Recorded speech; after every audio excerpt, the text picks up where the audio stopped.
July 12, 1997. A 19-year-old African-American man named David Mitchell is hitchhiking along the side of the road near St. Charles Parish, Louisiana. David has just left a family member's house where a birthday party was taking place. He is trying to get back home to his grandmother's.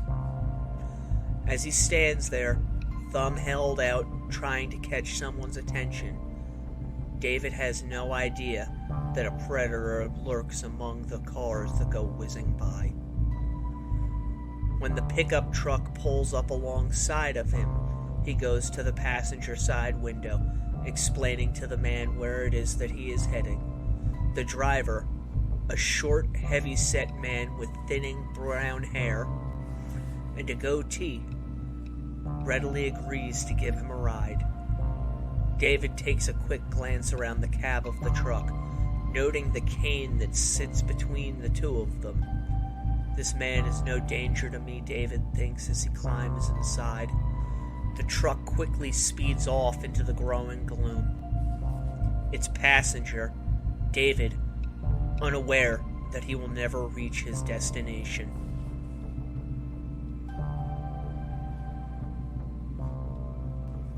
On July 14th, a body is found inside of a drainage ditch along the highway near St. Charles Parish. When police arrive, they find the youth, a young black man, lying face down in the brackish water. When an autopsy is performed, it is found that the young man has water from the drainage ditch inside of his lungs. The young man's father refuses to believe that his son had drowned in the ditch. What no one, not David's father, the police, or members of the local communities could know, is that he was the first of many victims of a man the FBI has dubbed the most significant case of serial murder in the last 2 decades. This is the story of the Baton Rouge Strangler, and this is the Deathcast.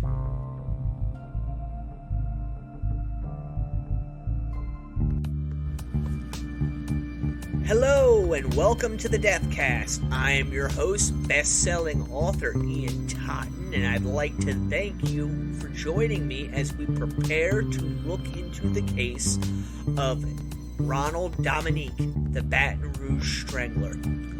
Before we get into this week's story, however, I have a few show notes and plugs. If you would like to follow me on social media, that would be Facebook, Instagram, YouTube, and MeWe. Just search for Ian Totten Author. If you'd like to follow me on Twitter, just search out Corpse Creek Publishing. If you would like to help the show with its production, go to corpsecreekpublishing.com. Click on the donate button. Buy me a cup of coffee, or just say thanks for all the work that you put in. Again, that's corpsecreekpublishing.com. While there, please consider signing up for the mailing list and check out the various products that I have for sale there. There's a link to the 5 novels that I have released on Amazon. The Blood Gods trilogy, The House of Silver Doors, and my most recent and best-selling release, The Throwaway Girls of Olympia, which will be coming out on audiobook through Audible here in the near future. If you really enjoy the show, you want to see it grow, please consider going to your favorite podcast app, whether it be Podcast Addict or Apple Podcasts, and leaving us 5-star review. They really do help with the show. I think we have 10 reviews on Apple Podcasts at this point. Most of them good, some of them bad. To those people who don't like it, fuck you. To those who do enjoy the show, however, I want to send a big thank you, because you guys are helping this show grow by leaps and bounds, and I'm going to explain what I mean by that. I recently signed up with an industry-leading metrics company to kind of track how the show is actually doing. I can see really, how many downloads I get, how many downloads by website, yada, yada, yada. But I really couldn't see much else until I signed up with this metric score and discovered, much to my surprise, that the Deathcast has consistently been ranked within the top 500 true crime podcasts in the world across all platforms. Now, some people don't see that as a big deal. To me, that's a huge fucking deal. There are thousands upon thousands of podcasts out there that deal with true crime, and to think that my little small rinky-dink homemade podcast is reaching that many people, that it would be ranked within the top 500, is mind-blowing. But even more mind-blowing to me is the fact that the Deathcast is actually ranked within the top 500 of true crime podcasts in the United States. In fact, the last I checked, which was a few days ago, we were set at number 418. So, to everyone who listens to the show, subscribes to it, shares it on social media, and tells other people about it, I want to give my sincerest thanks. Because I don't make any money from this show. In fact, I spend money every month in order to make sure that the show can get out to you, because these hosting platforms don't just allow you to post your podcasts for free. If you want to go to other websites such as Apple Podcasts and Podbean, you have to pay a subscription fee. So the idea that this little show may possibly be getting big enough that I might actually be able to afford some sponsorship to help offset the costs of this show is truly humbling. And the people responsible for this mostly know who they are. I've talked about them before on this show. My peeps and freaks over at Murder, Mayhem, and Crime Whores, a group that's on Facebook as well as on MeWe. We're hardcore true crime fiends in that group. I'm not talking the kind of stuff you're going to find on Oxygen or the ID channel. The people in this group really get into true crime. We're not adverse to looking at the crime scene photographs unedited. You're not going to see much in the group about, cases that are currently trending. But if you're really into true crime, search out Murder, Mayhem, and Crime Whores, also going under the name of Dead Inside. There are a bunch of good people in there. Brooke, Steve, Tiffany, a whole host of them who have continued to help this show grow, but also give me ideas for shows. Alright, now that the plugs are out of the way, get yourself something to drink, find a nice comfy seat, sit back, relax. I've got my coffee, I've got my cigarettes. Let's go into the crypt. As you heard from the trailer, today we're going to be looking at the life and crimes of Ronald Dominique, the man dubbed the Baton Rouge Strangler. Now, his first known victim was a 19-year-old by the name of David Lavon Mitchell Jr. Now, David went missing July 12th of 1997, and he was found 2 days later on July 14th.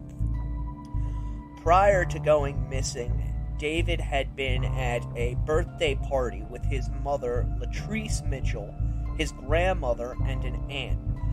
I've looked and tried to find who it was exactly that found David's body. Some sources state that it was a passerby on this stretch of highway outside of St. Charles Parish. Others that the police are the actual individuals who came across him. The area he was found is actually called River Road, and in the many parts of the South, you have these two-lane highways. When most people think of a highway, they're picturing, 4-lane blacktop that runs along both sides. But especially in areas like this, you have what are called two-lane highways. He was found in St. Charles Parish, which, from my understanding of Louisiana, just means that it was really a county. He was actually found in an area called Hanville. And when police found David, there were no signs of assault, although they did note that his pants had been pulled down around his ankles. And when the autopsy was performed on his body, it was found that he had water inside of his lungs from the drainage ditch that he had been found in. Obviously, his parents found out all of this information and immediately began to suspect that their son had not, in fact, drowned, but was the victim of foul play. And the police looked into his movements that night.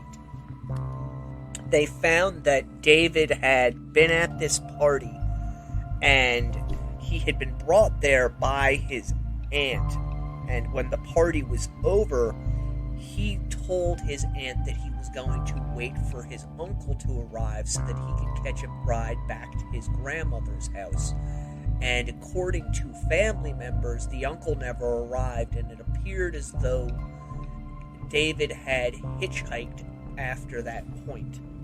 The family initially thought that he might have gone over to a friend's house when they didn't hear from him over, the next few days, which is consistent when you consider the fact that he was a 19-year-old male and really not beholden to anyone as far as letting them know where it is that he was at. They really didn't know anything was wrong until the 14th, which was a Monday, when David's supervisor at the St. Charles Parish Hospital called and informed his mother that he had not shown up for work. After checking David's room, it was found that his badge for work as well as his work clothes were inside of his bedroom, which immediately sent off alarm bells in the family's heads, as David wasn't the type of kid who would miss a day of work, nor was he the type of person who would go out for days on end without informing his family eventually of where he was. He might go and spend the night at a friend's house, but he would always contact them eventually to let them know where he was at. Eventually, rumors began to reach the family that a black man's body had been found out on River Road inside of a drainage ditch. Obviously, the family began to fear the worst and, were praying that it wasn't their son that was found. But eventually, the police did show up at the family's house to inform them that they had found David's body in this ditch. And David's mother was so overcome with grief that she was unable to go down to the coroner's office to view the body. So his father and aunt went down instead, and it was there that they learned that he had water in his lungs and that they suspected that he had drowned in the drainage ditch. It should be noted that according to David's family, he was a very intelligent young man. He was a honor roll student in high school. He was also a newspaper reporter for the local paper in his high school. And when the police began to talk about drugs possibly being involved in their son's death, the family immediately rebelled against this idea, as that just wasn't David. Years later, when his death was finally solved, the family would rebel again when the police came out and stated that the man responsible chose victims who led dangerous lifestyles and hitchhiked often. Again, that was not the David that his family knew, and I suspect that they are more likely than not. I believe that he probably just got into the car with someone who was disarming, and that individual, used both his size and personality to relax him enough that he was able to get him to a place where he was able to assault him. But at the time of David's murder, the police were still operating under the assumption that, he had died a death by misadventure, even though the family steadfast refused to believe it and pushed them to continue looking into the case. From all appearances, it seems as though David's case went cold after that. In December of 1997, a 20-year-old black male by the name of Gary Pierce was found in a wooded area in Milles. Pierce was a known drug user and had actually recently been released from jail following a drug-related arrest. He was fully clothed and there was no signs of any sort of physical trauma or assault. Initially, his death was left unclassified as the police could not find any sort of cause, whether it was accidental, intentional, or natural. Again, this case went cold. On July 31st of 1998, a 38-year-old man by the name of Larry Ranson, who was known to be addicted to narcotics as well as homeless, was found lying alongside Louisiana Highway 3160 near Hanville. He had been strangled, and it was apparent to the investigating officers that some form of trauma had in fact taken place with him. It should be noted at this point that there were a few other deaths that took place during this period of time which have never been officially linked to the Baton Rouge Strangler. However, they fit within the parameters of Dominique's known victims in that they were known to be drug addicts, they were African American, and they were found in places that they should not have been. That's just speculation on my part as to whether or not they were actual victims of his or not. And this comes up again and again throughout the course of this story, where bodies are found, they're later linked to this individual, but the bodies of other young men which are found are not linked to him, despite obvious similarities in both their lifestyles as well as the disposal of their remains. In October of 1998, a 27-year-old man by the name of Oliver LeBanks, a known drug addict with possible connections to male prostitution, was found outside of Metairie. And for all my friends in the BTT Army, we've heard stories about what a wonderfully unique place Metairie, Louisiana is. Anyway, his body was found on October 4th in a wooded area, and upon examination of the body, it was found that Oliver had recently had sexual relations and had been beaten and strangled. Family members of Oliver stated that he was a former drug addict who had begun living on the streets after returning to using drug use and being fired from his job. And over the course of the next few months, roughly October of 98 to August of 99, the man who was responsible for these crimes really started to pick up his activities insofar as his killing. And you see this a lot of times with various criminals who are serial killers. They go through a period where they start off slow killing, and there's that cooling off period after the murder of a few days to a few months to possibly even a year, where they ingest what they've done. They revel in the fact that they haven't gotten away with it. They relive that crime over and over again in their heads before finding another victim and going through it again. And eventually they reach a point where the cooling off periods start to shrink dramatically in between the crimes, going from 5 or 6 months in between crimes to maybe a couple of weeks or a couple of days, sometimes a month or two in between. And that's the case with this particular killer.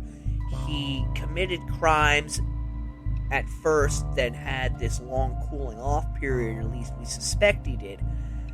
But then once he started to get his groove and become comfortable with what it was that he was doing, his homicides started to get shorter and shorter. By that I mean the periods in between them. And to give you an idea of this, in the same month that Oliver LeBlanc went missing, that'd be October of 1998, a 16-year-old by the name of Joseph Brown met a man inside of a pickup truck in Kenner, Louisiana. And the man asked him to get into the truck with him because he wanted to buy crack cocaine. And supposedly, so the story goes, after they smoked crack together, the driver of the truck attacked Brown, beating him, sexually assaulting him, before strangling him to death by placing a plastic bag over his head. When the police found the young boy's body, he was instantly recognizable to them, as Brown had recently been placed onto probation for a drug-related offense.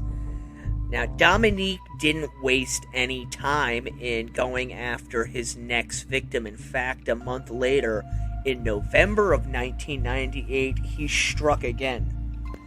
This time targeting 18-year-old Bruce Williams, who had a similar background as a number of the other victims did. That is, he had a history of drug abuse problems.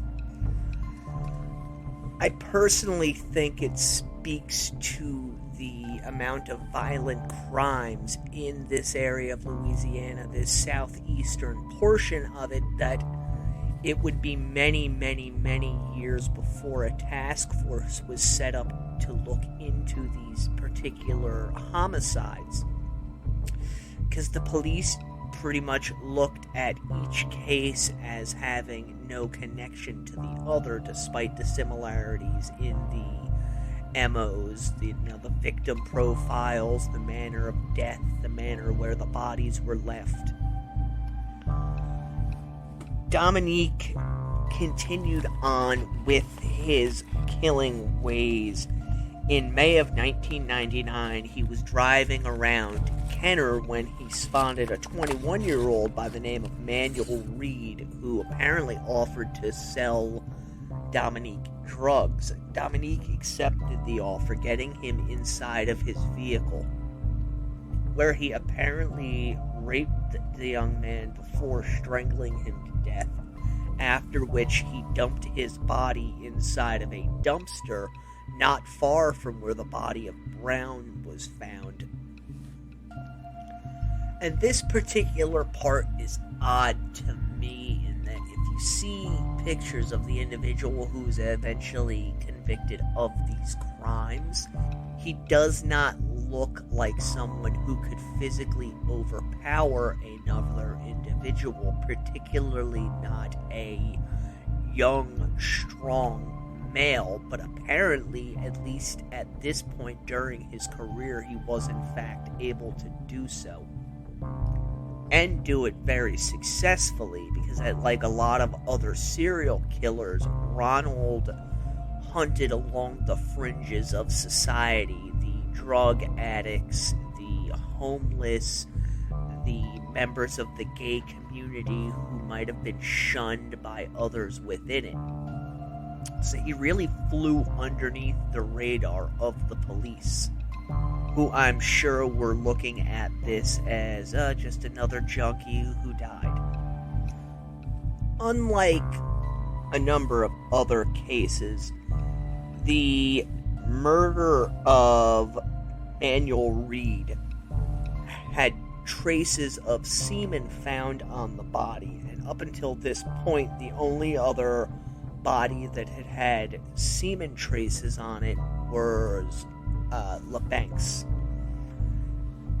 Some people have looked at this case and wondered why the police weren't immediately able to link these two crimes together based on the semen evidence. Again, you have to remember that these individuals were from the dregs of society, but we also were not living in the period of time in the late 90s where DNA and forensic evidence was the be-all de facto way to solve a crime. DNA evidence was still pretty much in its infancy.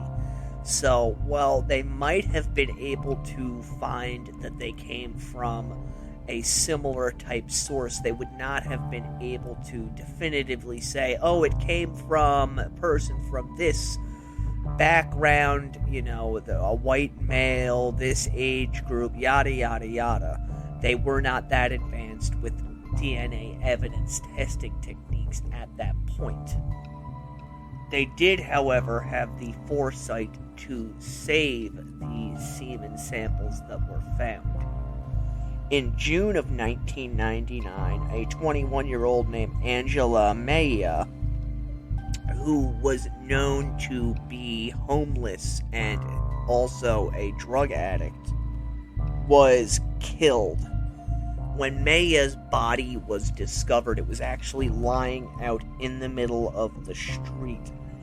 And it would later be learned that the killer had attempted to dispose of him inside of a dumpster, but upon finding that the dumpster was full, the body was simply just dropped where he was. The coroner later determined that Mejia had recently ingested drugs, but that also he had been tied up with ropes just prior to his demise. Now, this particular murder led police to look into the others that they had on their hands at this point around Kenner, and it was because of looking into their backgrounds that it discovered that Mejia, Brown, and Pierre all knew one another and lived within close proximity to each other. At some point in August of 1999, a convicted drug addict by the name of Mitchell Johnson went missing. And when his body was found in a forest just outside of Metairie on September 1st, officers first noted that he was completely naked and that he had been tied up by his killer. They also noted considerable bruising to the body, and they suspected that Mitchell had been raped. It doesn't appear that there were any more victims for the remainder of 1999. However, in January of 2000, a 23-year-old by the name of Michael Vincent went missing in La Froche Parish. In October of 2000, a 3 times convicted child predator by the name of Kenneth Randall Jr., age 20, was found naked in a field in Houma, Louisiana. This one I can't say I'm actually surprised with. My wrestling peeps have heard stories about Houma, Louisiana, but for those of you who do not know about Houma, it is a fairly financially depressed city with a very, very high crime rate, and at least according to some people who have spent time in the city, the people who live there almost seem to have this innate bloodlust within them. There's stories dating back to the 60s, 70s, and 80s of full-scale riots breaking out at professional wrestling matches, with fans bringing squirt guns filled with bleach and drain cleaner, straight razors, knives, and guns. So the idea that a convicted child molester was found dead inside of a field, I can understand why the police did not initially link this man's murder to this string of serial murders that had been taking place. And I'm sorry, but I'm really not sorry that this particular piece of trash ended up getting murdered, because anyone who has been listening to the show for a while knows what I think of child sexual predators. So, in this particular case, fuck that guy. Doesn't appear that there are any murders that were linked to Dominique for the next year to 2 years. However, in 2002, a 26-year-old by the name of Anoka Jones, petty criminal living in Houma, ended up meeting a man driving a pickup truck. His body was found a few hours later underneath an overpass. Also in 2002, the body of a 19-year-old named Detrell Woods was found along with his bicycle in a field outside of Bayou Blue, which is an unincorporated community which is not far from Houma. When the police found Woods' body, they noted that it was in an advanced state of decomposition and that he was partially naked. This was in May of 2003 that he was found, so some months later. And while it was determined that he had died from asphyxiation, initially it was believed that he had done it to himself. The reason given for this was that Woods was known to suffer from asthma. It's kind of amazing to me that at this point police had not pieced together that they had a serial killer on their hands. I mean, despite the fact that, we're talking a fairly large geographical area which these killings were taking place in, the idea that nobody had the wherewithal to look at it and go, hey, you know what? A lot of these murders are hitting the same kind of people and they're dying the same way, being found in similar areas. Maybe we should look into this. No, instead, the police would look into each individual case and then either decide that the individual who had died had in some fashion caused their own death, or that someone had murdered them but they didn't know who, or lastly that the cause of death was unable to be determined. In October of 2004, a 46-year-old drug addict and dealer by the name of Larry Matthews went missing. And when he went missing, nobody reported it because Matthews was, like so many of these victims, homeless.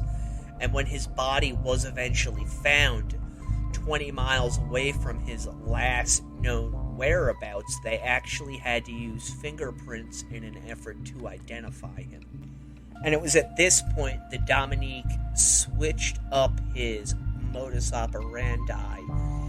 Up until this period in time, he had been specifically targeting black males.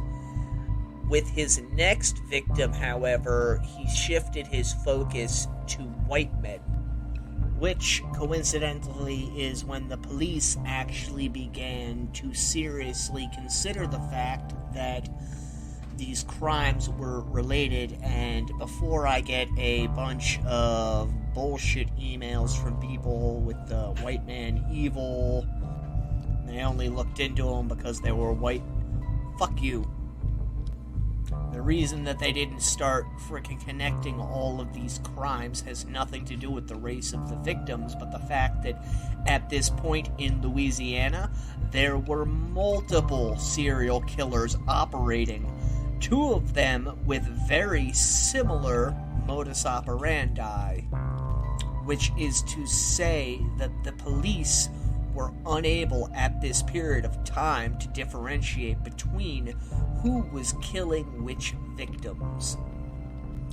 This particular victim was a 21-year-old by the name of Michael Barnett, whose body was found on October 24th, 2004. The next murder victim was a 21-year-old alcoholic who was described as bombastic in personality, meaning that he could fly off the handle at any period of time. He was a 22-year-old by the name of Leon Lorette, who went missing, and coincidentally, he had known the previous victim, Michael Barnett, as well as another victim by the name of Anoka Jones. Leon had lived with both men, and initially Leon was the prime suspect in Jones's murder, as he was the last person known to have seen Jones alive prior to their disappearance. In April of 2005, a 31-year-old by the name of August Watkins, who again was homeless, went missing. There's a number of different reports on what actually happened during this particular murder as well as what came afterwards, but the general consensus is that he, being Watkins, was lured into Dominique's truck with the promise of an overnight stay. Once back at Dominique's trailer, Watkins was given alcohol and offered the opportunity to have sex with a female acquaintance before being tied up, raped, and strangled. Some reports have it that after Watkins' body was found, that this is when the police actually began to seriously suspect that a serial killer was on the loose, although some of the court documents that I have read actually state that it was prior to this particular murder. In fact, 2 murders beforehand, when Barnett's body was found, is when they started really looking into the fact. But it wasn't until April of 2005 that they actually formed a task force among the 6 parishes in this area of Louisiana to look into who it was that might actually be committing these crimes. Over the next few months, 3 more young men would go missing, with one of them, Alonzo Hogan, being killed in St. Charles Parish and being raped by his assailant post-mortem. Something that hampered detectives being able to actually find the man responsible for these murders especially at this time when they were really looking into who might be responsible, was the fact that Hurricane Katrina hit in late August of 2005. For those of you who may not remember, this is the one that made the levees in Louisiana break and flooded the city. You had people living inside of the Superdome in an effort to, stay out of the storm's wrath. And afterwards, there was a whole big exodus of people from the area into Texas while the government attempted to rebuild the area. Katrina didn't just hit New Orleans, it hit all of the parishes in that area, causing massive damage, and helped Dominique stay under the radar of the police as he continued his killing spree, with his next victim being a 40-year-old by the name of Chris DeVille, who was trying to get out of Napoleonville to go to an area that had not been affected by the storm. DeVille's body was one of the worst when investigators found it inside of a reed field, as animals had been at it, specifically rats and mice. So when they found the body, it had been severely destroyed by animal predation. In November, another victim was claimed, that of 21-year-old Nicholas Pellegrin in La Forcha Parish. Police were initially led off the case on this one as Nicholas's family informed the officers that shortly before his death he had borrowed $400 in order to pay off drug dealers, and that he was fearing for his life as he had missed a payment to them and had begun receiving death threats. The last known victim of Dominique was 27-year-old Christopher Sutterfield. His last known whereabouts were in a Iberfield Parish park. When police found his body, he had been extensively tortured, subjected to bondage, and had apparently been struck over the head with some form of blunt instrument. Talking to Sutterfield's relatives and acquaintances, they all said the same thing. Sutterfield was last seen driving inside of a black SUV with an unidentified white male. In November of 2006, a man by the name of Ronald Dominique was reported to the police after a man by the name of Ricky Wallace contacted them in Bayou Blue. Wallace stated that Dominique had attempted to lure him to his trailer in mid-2006 with an offer to share drugs, after which they would have sex with a girl that Dominique would provide. When Wallace entered the trailer, Ronald tried to convince him that his girlfriend enjoyed bondage and offered to tie Wallace up. Wallace refused, and soon after he was allowed to leave. Now, something about this encounter led Wallace to suspect that something was really wrong with Ronald. So much so that he contacted the police, and when the police came and took Ronald in for questioning, they asked him to provide a blood sample, which he readily agreed to do. However, that's the official story. The reality is the police had been watching Ronald off and on for at least a few months prior to Wallace contacting them. And the reason for this is because Ronald had a history of sexual abuse going back to at least 1996. When the police checked Ronald's DNA, they found that it matched the man that they were looking for, as, if you'll recall, semen had been left on the bodies of Oliver LeBlancs and Emmanuel Reed, and an arrest warrant was quickly drawn up. On December 1st, 2006, Ronald was arrested at a homeless shelter. Supposedly, upon his arrest, Ronald told police that he had moved out of his sister's house in Bayou Blue because he knew it was only a matter of time before he was captured, and he did not want to inconvenience her. So, who is Ronald Dominique? Ronald Joseph Dominique was born on January 9th, 1964 in Thibodaux, Louisiana. He was the youngest of two children born into a poor, lower-class family. The family lived in a trailer park just outside of the city. While in school, Dominique was known to have a melancholy temperament.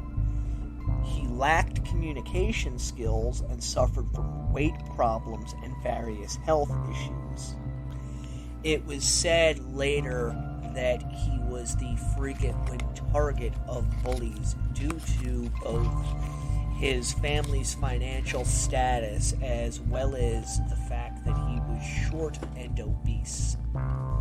Supposedly, during his senior year, Ronald discovered that he was gay and went and visited a gay bar, although this has been disputed as having never happened.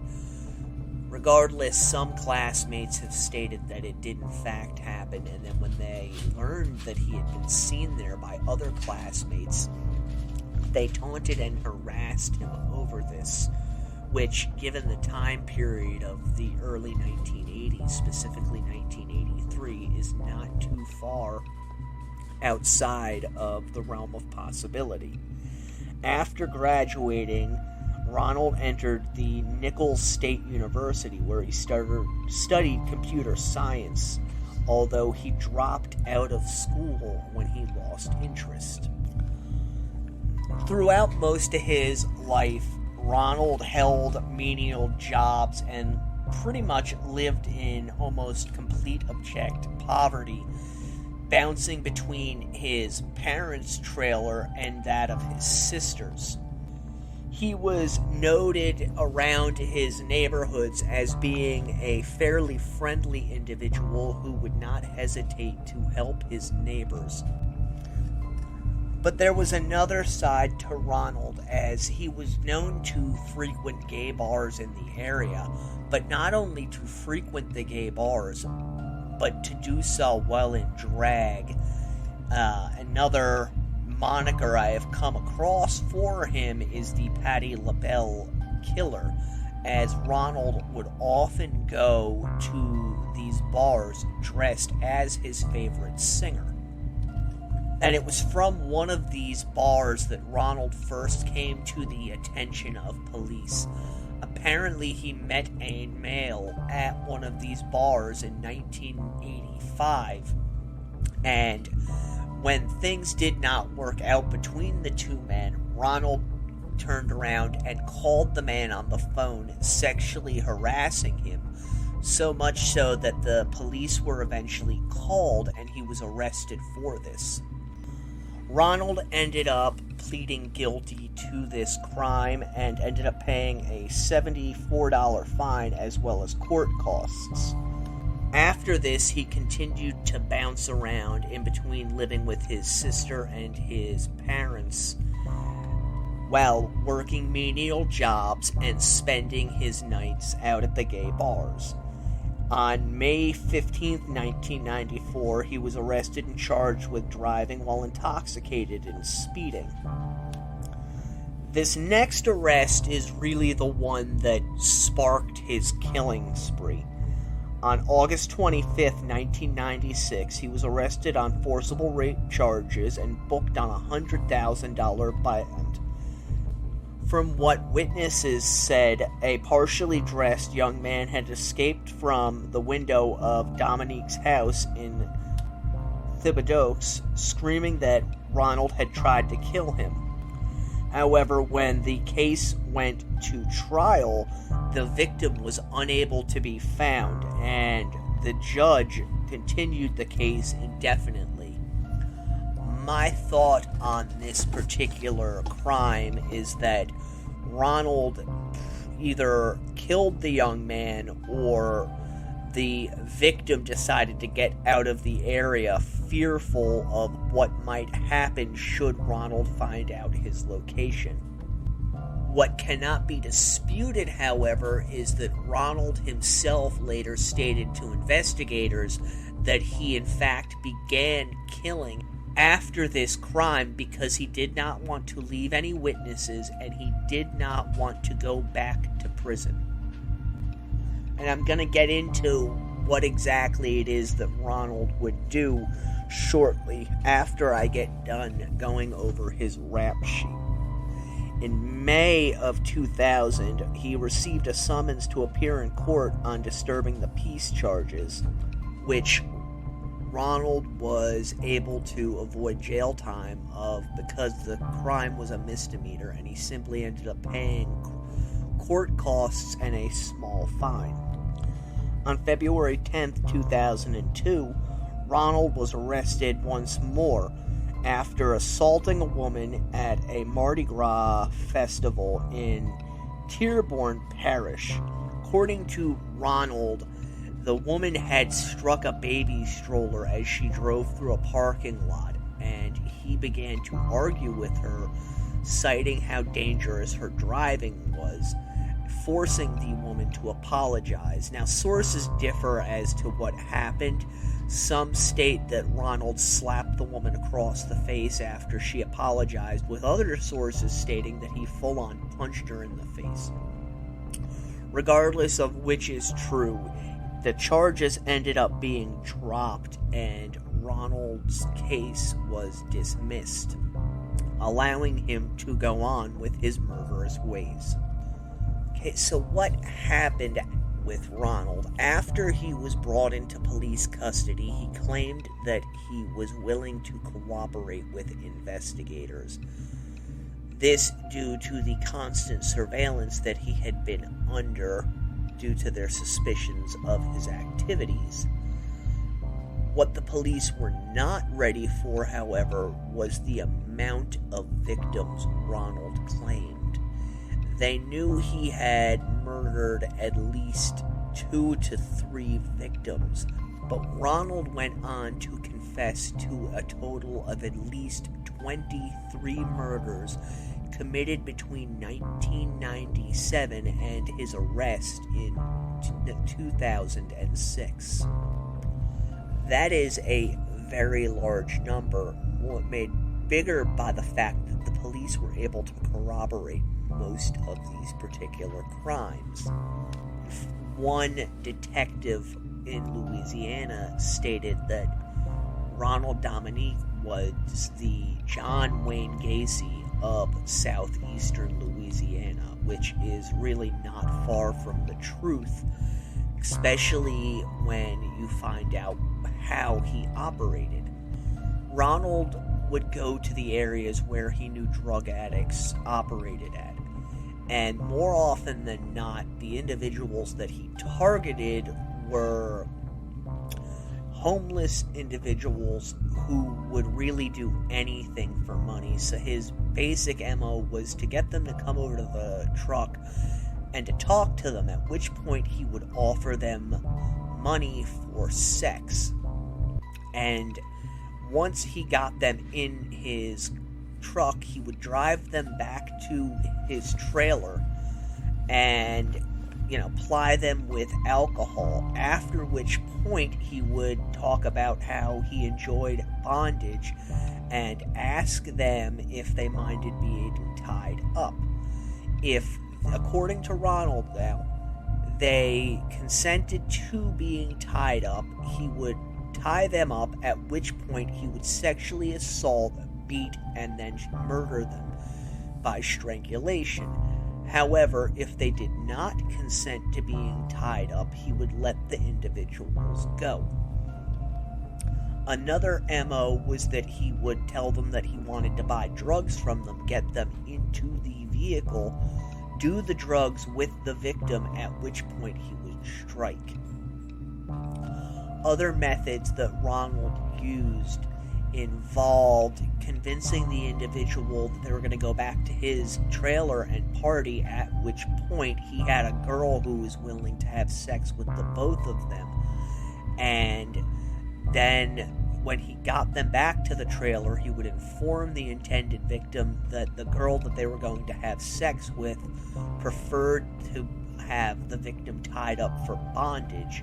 Again, if they consented, Ronald tied them up and continued with his MO. If not, he would allegedly release them.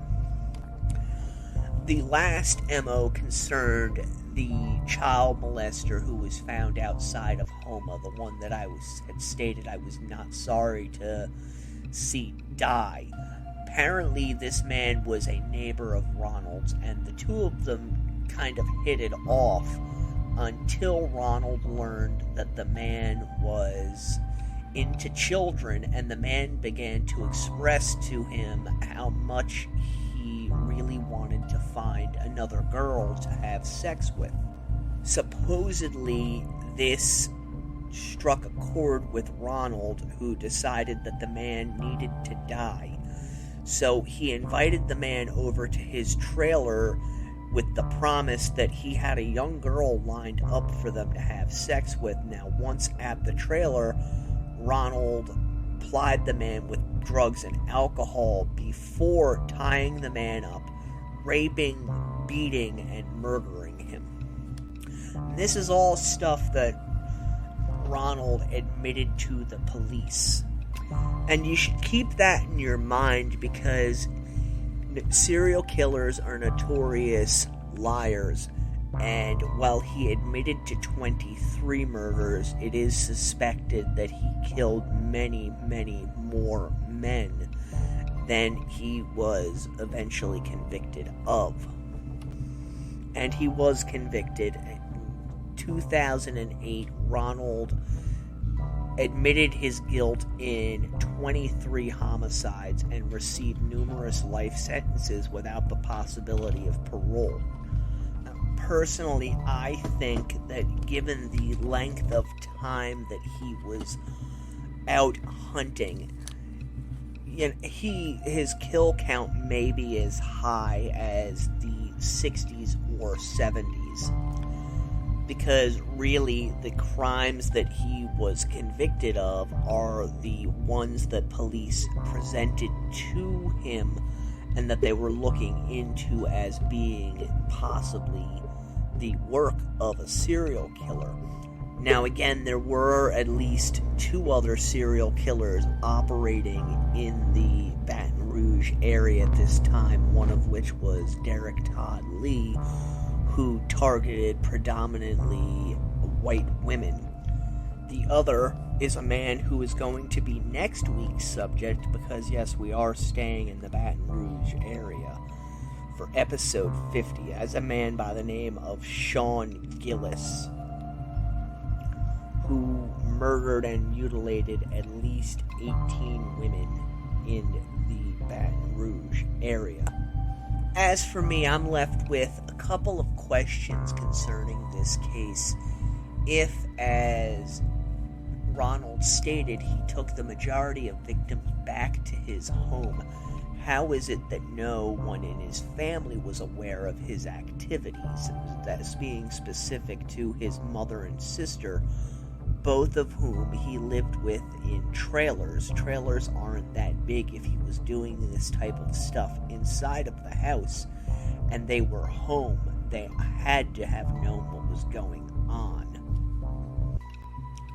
Another question I have is, given the fact that he was targeting only men, is there another serial killer active in Baton Rouge who was targeting men at this same period of time that the police just have not caught yet? because by their own statements, Ronald's killing were kind of lost in among the shuffle with the other two killers who were active at that point. However, we know those other two murderers were only targeting women. So, if that's the case, then there has to be another killer or killers in this specific area that were going after men and disposing of them in a similar manner, but the police just have not talked about it as of yet. That is it for the Deathcast this week. Again, I am your host, best-selling author Ian Totten. I would like to thank you once again for joining me. I look forward to seeing you back here next week for our next case in the Baton Rouge trilogy. Again, you can find me on all social media. If you'd like to help support the show and possibly sign up for our mailing list, go to corpsecreekpublishing.com, click sign up for the mailing list, enter your info, and click the donate button. Buy me a cup of coffee. Until next week, the Deathcast is a production of Corpse Creek Publishing. Stay morbid.